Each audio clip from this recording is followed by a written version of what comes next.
السلام علیکم، آپ دیکھ رہے ہیں میرا یوٹیوب چینل۔ ویڈیو کو مکمل دیکھیں، بہت اہم ویڈیو ہے۔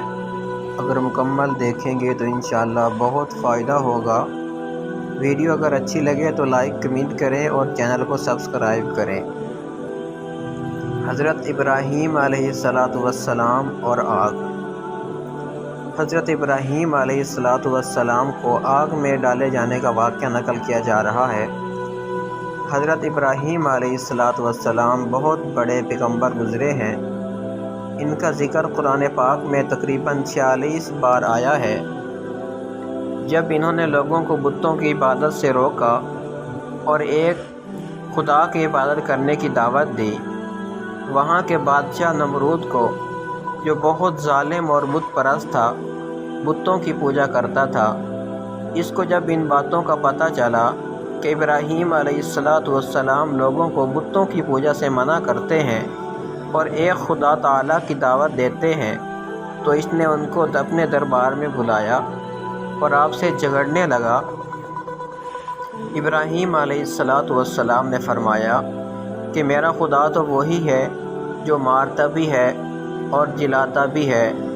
نمرود نے کہا کہ یہ تو میں بھی کر سکتا ہوں اور جلا بھی سکتا ہوں، مار بھی سکتا ہوں۔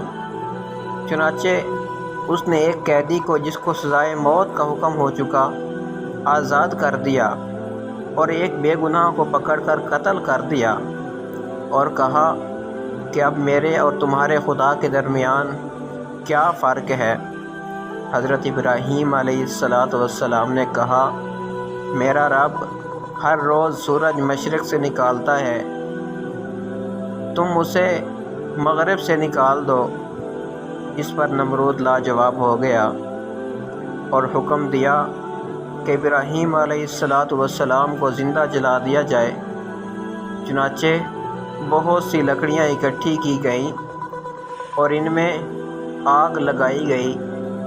جب آگ بہت زیادہ بھڑک اٹھی اور اس کے شعلے آسمان کی خبر لانے لگے، تو حضرت ابراہیم علیہ السلام کو اس میں پھینک دیا گیا، مگر وہ آگ خدا کے حکم سے ٹھنڈی ہو گئی اور آپ کو آگ سے کوئی تکلیف نہیں پہنچی۔ اس طرح جو لوگ اللہ تعالیٰ کے کہنے پر چلتے ہیں، اللہ تبارک و تعالیٰ ان کو ہر تکلیف سے بچا لیتے ہیں اور ان کے لیے آسانیاں ہی آسانیاں ہو جاتی ہیں۔